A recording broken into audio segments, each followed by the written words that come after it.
Assalamualaikum warahmatullahi wabarakatuh.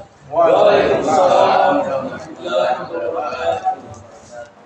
Alhamdulillahi rabbil alamin.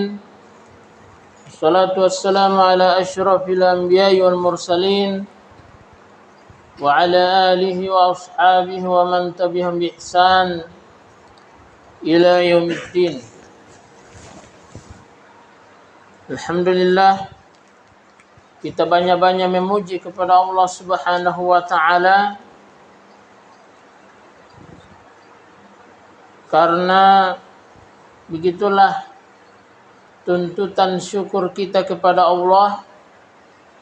Kita memuji kepada Allah Subhanahu wa taala dan kita memakai setiap pemberian Allah itu bukan untuk bermaksiat, tapi untuk kepentingan pengabdian kita kepada Allah Subhanahu wa taala. Alhamdulillah, saya berterima kasih pada para pegawai lapas karena telah memberikan izin kepada saya untuk bersua kembali pada warga binaan, dan tentu ini adalah merupakan ajang kita untuk mendapatkan pahala. Saya berlatih untuk menyampaikan, maka tentu ini adalah salah satu cara untuk mendapatkan pahala. Kemudian teman-teman kita di sini di lapas ketika mendengarkan ilmu, maka itu juga bagian daripada pahala. Sebagaimana kita tahu bahwa di dalam sebuah hadis, mungkin hadis ini kita sudah hafal bersama dan tidak asing di telinga kita. Nabi kita Muhammad SAW telah bersabda, "Ad-dunya sijnul mu'min wa jannatul kafir." Dunia itu penjaranya orang beriman dan surganya bagi orang-orang kafir. Tentu maksud daripada Nabi kita Muhammad SAW mengatakan bahwa dunia itu penjaranya bagi orang beriman, karena di dalam hidup duniawi ini kita dibatasi oleh hukum-hukum yang diturunkan oleh Allah Subhanahu wa taala. Ketika kita mau makan makanan, maka kita harus memperhatikan halal dan haramnya. Apakah ini halal atau haram? Ketika kita mau melakukan sesuatu, kita masih memperhatikan apakah ini halal dan haramnya. Apakah ini halal atau haram? Artinya tidak terbebas kita untuk melakukan sesuatu.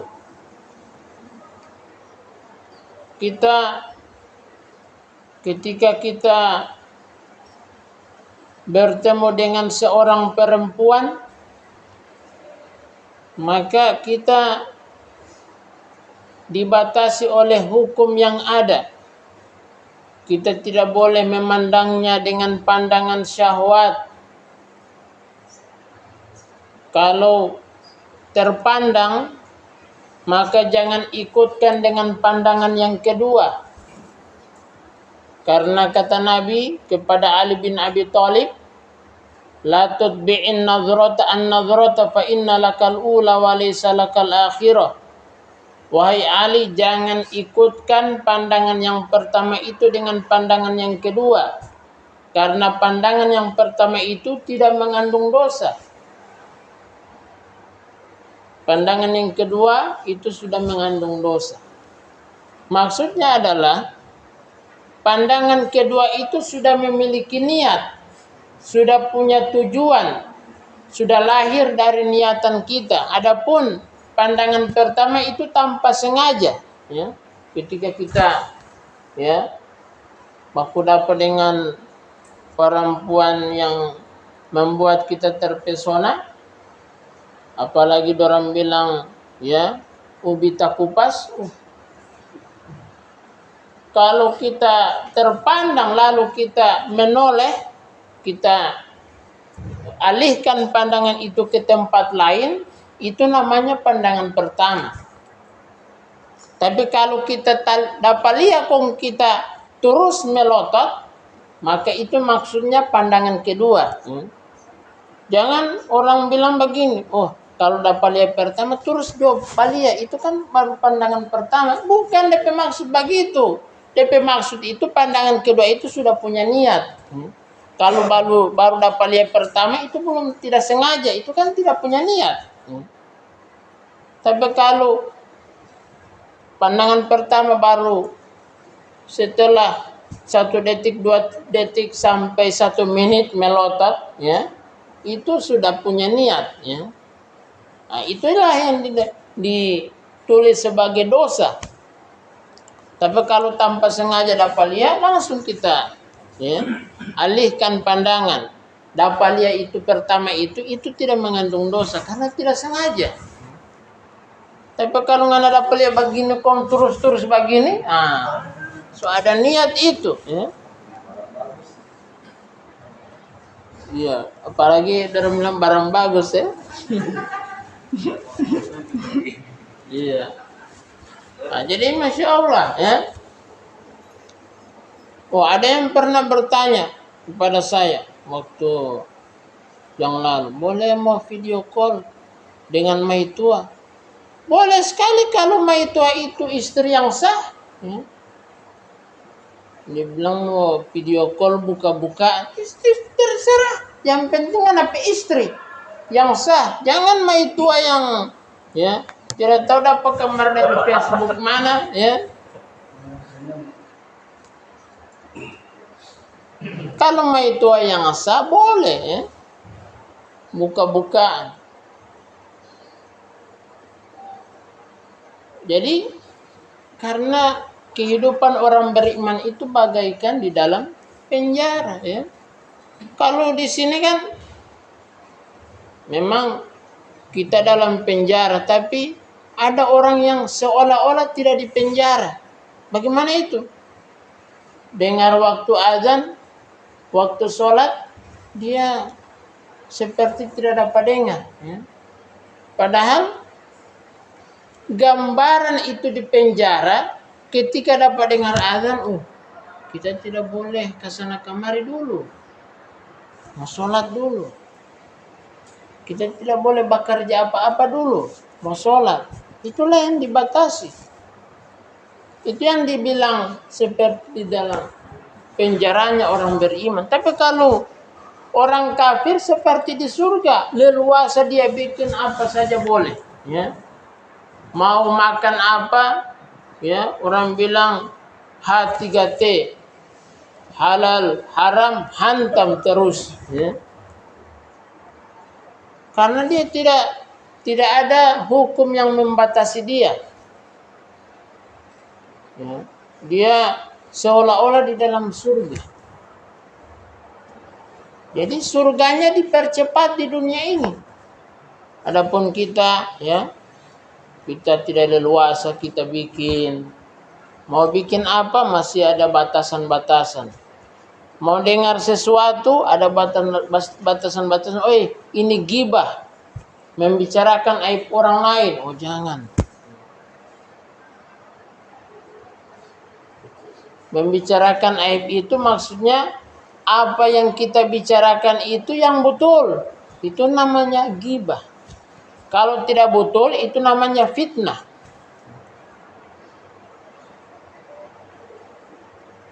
Jadi kita tidak leluasa, mata tidak leluasa memandang, ya. Telinga, kaki tidak bebas melangkah ke sana kemari. Oh, mau ke mana dulu ini? Oh, ke diskotik, ya. Nih, diskotik itu banyak ya sesuatu yang diharamkan di situ. Ada buka-bukaan, ya. Jadi kata angkot bilang, ada yang tertulis di angkot, masa muda sering ke diskotik, masa tua sering ke apotik. Masa muda, rajin ke diskotik. Tiba masa tua, rajin ke apotik. Ya. Karena sakit-sakit. Ya. Jadi kita hidup ini adalah penjaranya orang beriman. Ya. Kita tidak bebas melakukan apa saja karena ada batasan-batasan yang telah ditetapkan untuk kita. Mungkin itu yang bisa disampaikan, dan saya akan sambung pertanyaan yang lalu ya, tentang masbuk ya, atau apa, kelupaan ya. Jadi kata Nabi, innama ju'ilal imamu liyu'tamma bihi, hanya saja imam itu dijadikan untuk diikuti. Apa yang harus kita ikuti pada imam itu? Pada pekerjaan sholat. Sehingga kalau dia batuk, jangan kita ikut batuk.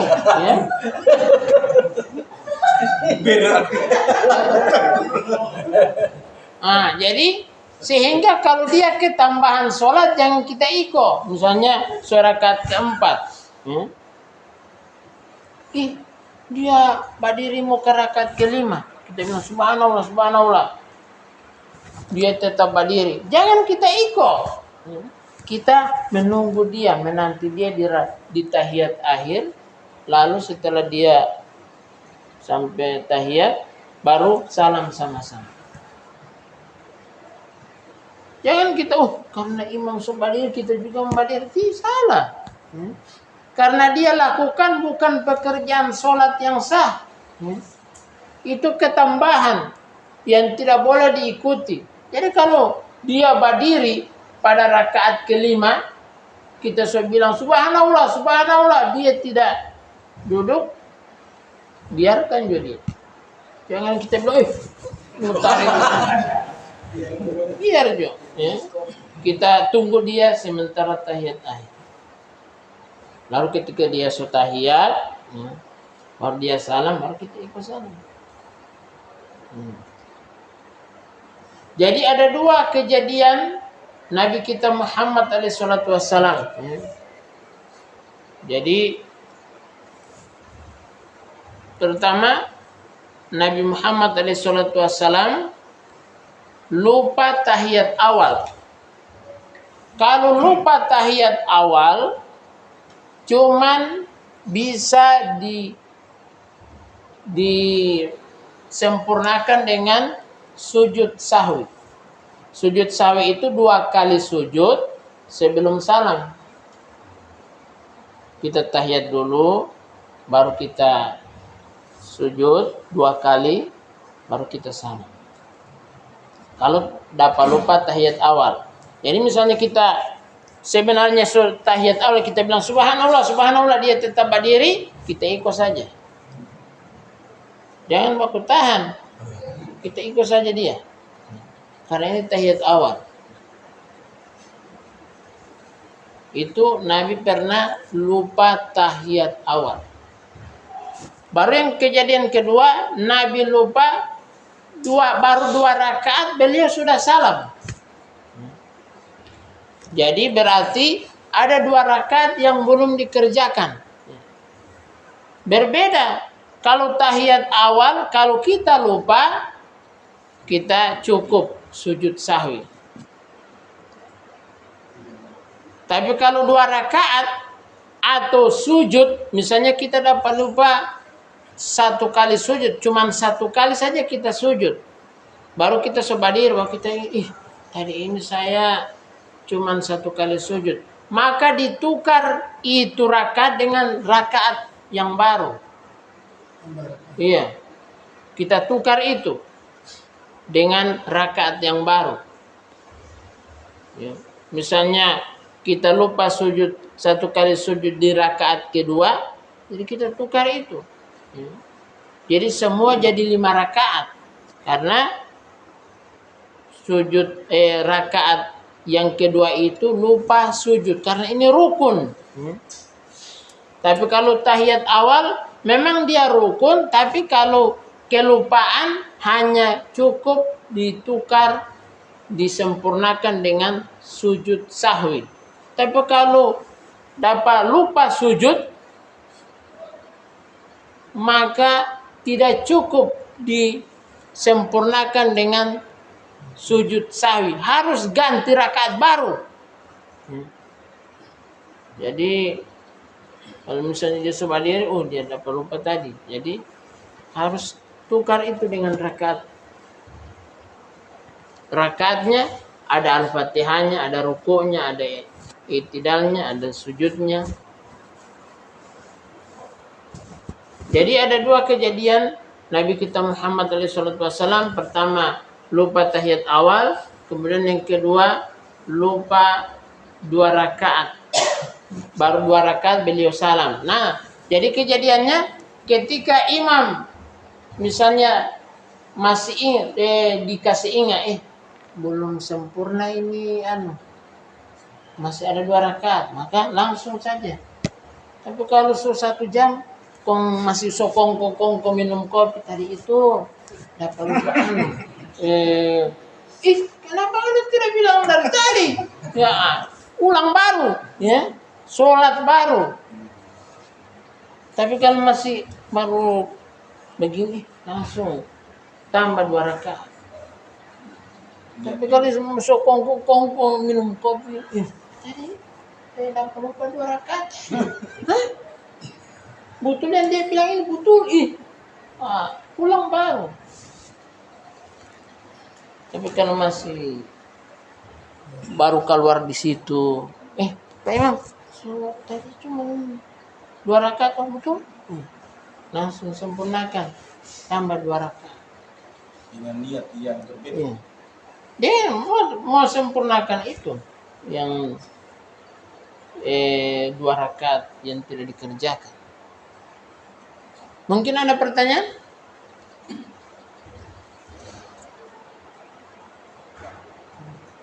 Itu tadi.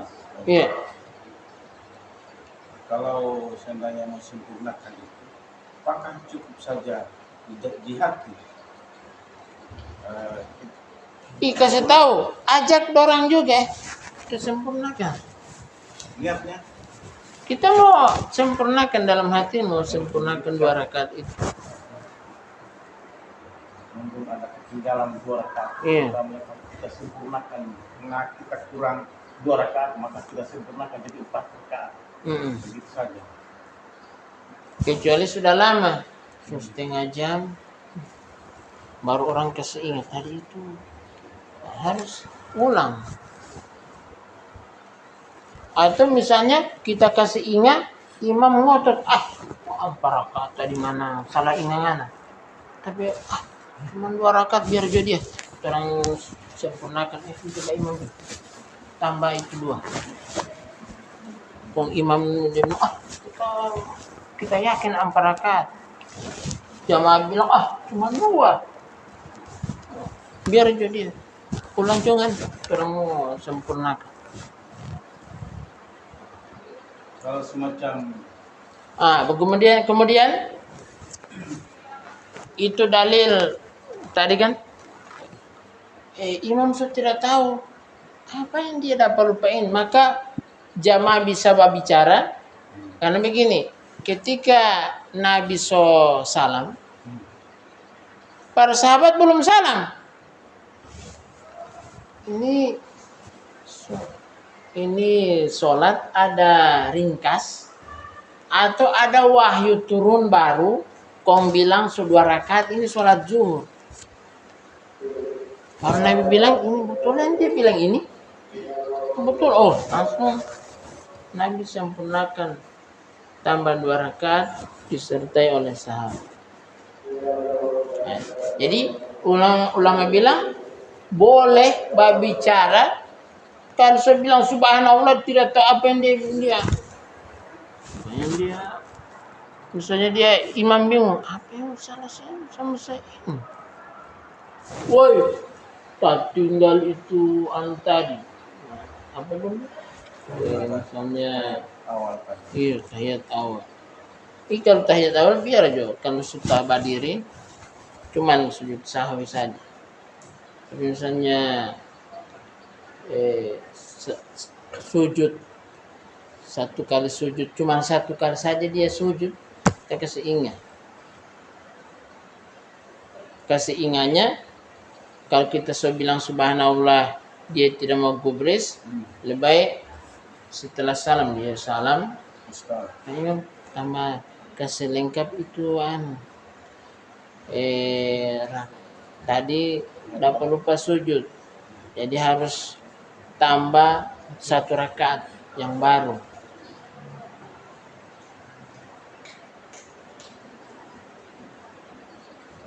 Begitu.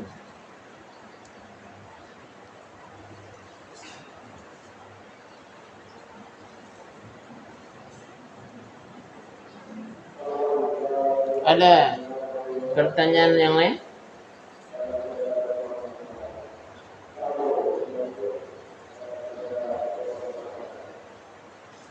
Ini Ustaz, kayak di sini banyak yang belum tahu, sehingga kalau boleh diperkenalkan diri dulu berapa. Oh iya. Iya. Terima kasih. Iya. Nama saya sesuai KTP Ever Yohanes Peter. Tapi saya bukan mu'alaf ya. Saya bukan mu'alaf. Nama saya Ever Yohanes Peter. Itu yang di KTP. Karena kakek saya dari Ambon. Baru dia nikah di Gorontalo. Baru dapat cucu saya. Ya. Dia masuk Islam, cuman mungkin dia tidak tahu bagaimana mau kasih nama itu anak-anak dan cucu-cucu dengan secara Islami. Jadi DP nama anak dia kasih nama Helena, Evi, Johan, Edward. Nama saya Papa Edward. Kong saya cucu pertama dia kasih nama Ever Yohanes Peter.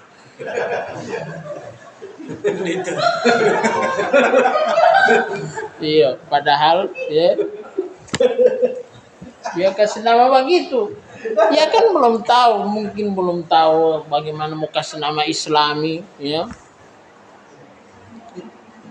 Baru ketika saya masuk pesantren di Al-Huda di Gorontalo, setelah SMP 1 baru nyebrang ke pesantren di Al-Huda, dia orang kesana. Ngana panggilan di sini Abdurrahman.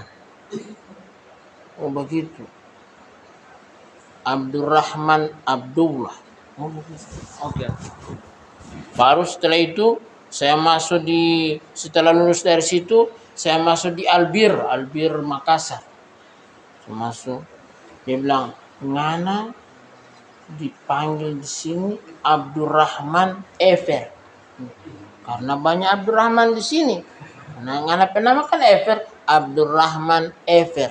Tapi tetap di absen itu Ever Yohanes Peter. Tapi panggilan Abdurrahman Ever. Baru setelah saya masuk di Stiba, Sekolah Tinggi Ilmu Islam dan Bahasa Arab di Makassar, tak tempel juga tetap Abdurrahman Ever. Tapi tetap di ijazah masih Ever Yohanes Peter. Kemudian saya pergi ke sini ke Manado tahun 2008. Pergi dari Makassar ke Gorontalo baru ke Manado lewat otobus, baru turun di Masjid Malalayang, kasih perkenalkan. Waktu itu banyak teroris isu-isu teroris. Siapa nama? Abdurrahman Ever.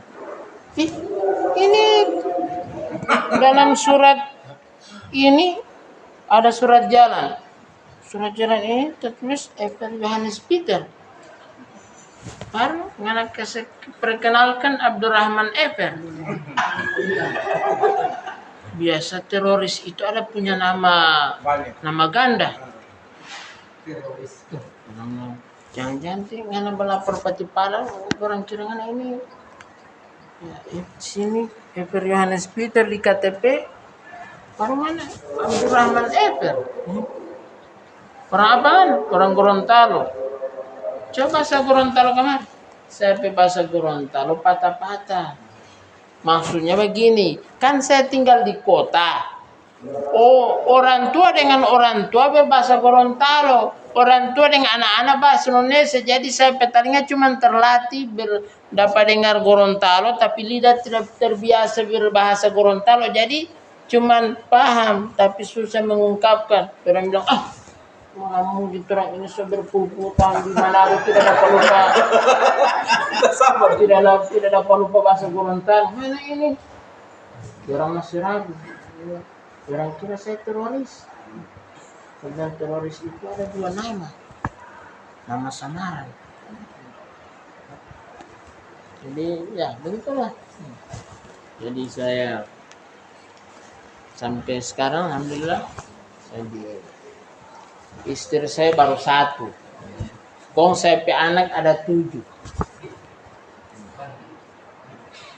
Artinya mumpung masih muda, cetak terus.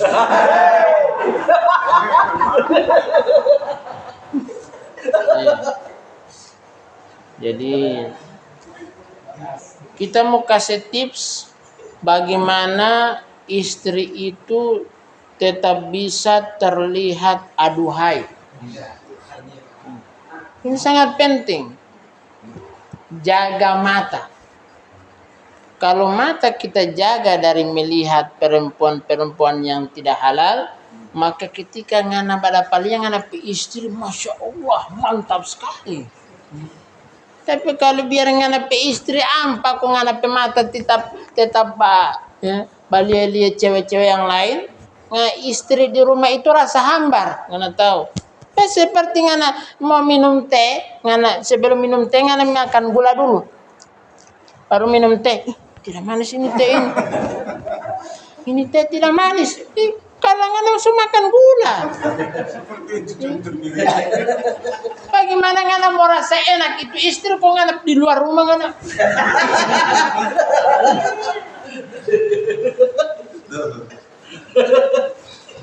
Coba jaga pandangan mata. Ketika jaga pandangan mata, dalam hadis barang siapa yang meninggalkan sesuatu karena Allah, maka Allah gantikan dengan sesuatu yang paling bagus. Coba ngana tutup ngana mata dari pandangan yang tidak ke hal-hal yang tidak dihalalkan. Ngana istri aduhai. Enak sekali dipandang. Biar kemana-mana dapat ingat DP.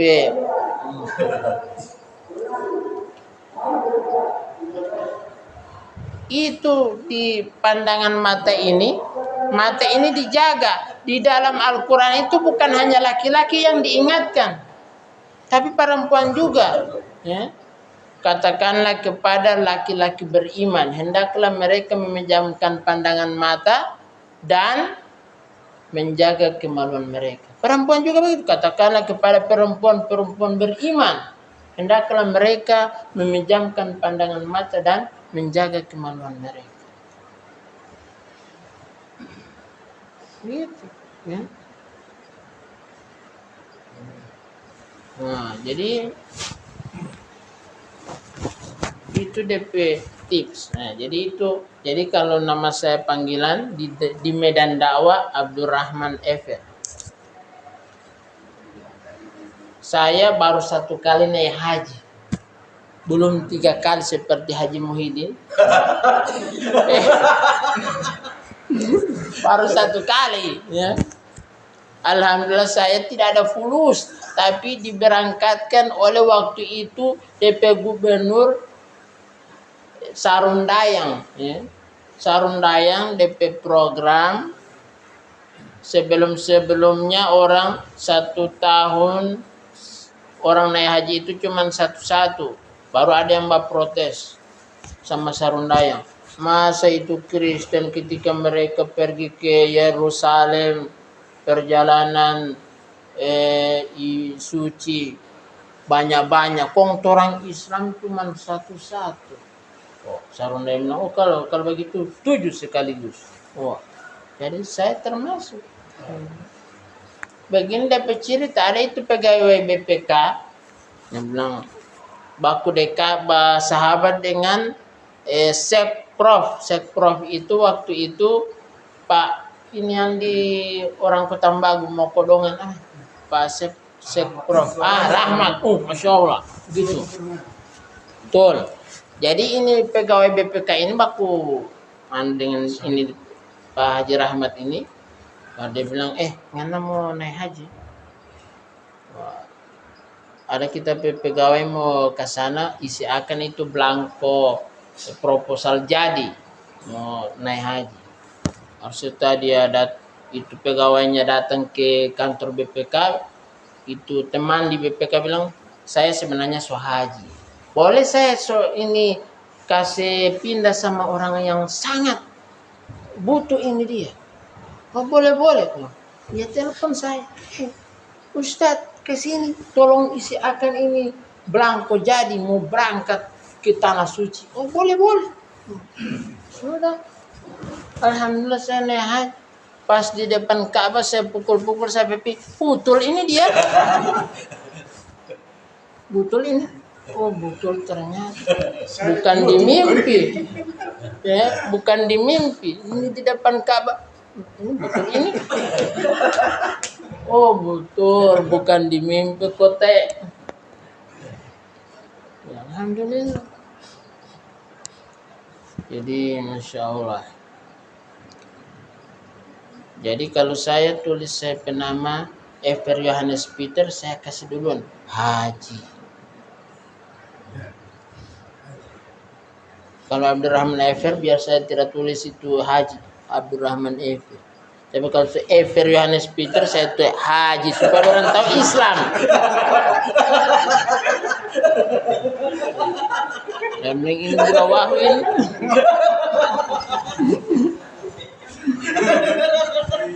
Iya. Jadi saya Abdurrahman Ever.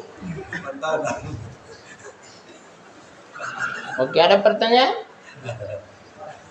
Oke. Pas, semoga bukan pastiu ya. Pastiu. Oke, kita tutup dengan doa kafaratul majelis. Subhanakallahumma wa bihamdika asyhadu an la ilaha illa anta. Assalamualaikum warahmatullahi wabarakatuh.